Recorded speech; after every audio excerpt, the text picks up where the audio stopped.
शिकवा। कौन सी कौम फ़कत तेरी तलबगार हुई और तेरे लिए ज़हमते कश पैकार हुई। किसकी शमशीर जहांगीर जहांदार हुई, किसकी तकबीर से दुनिया तेरी बेदार हुई। किसकी हैबत से सनम सहमे हुए रहते थे, मुँह के बल गिर के हु अल्लाहु अहद कहते थे।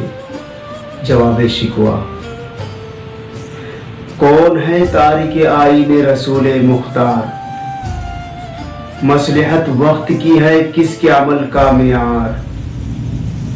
किसकी आंखों में समाया है शिआरे अखियार, हो गई किसकी निगाह तर्ज सलफ से बेजार।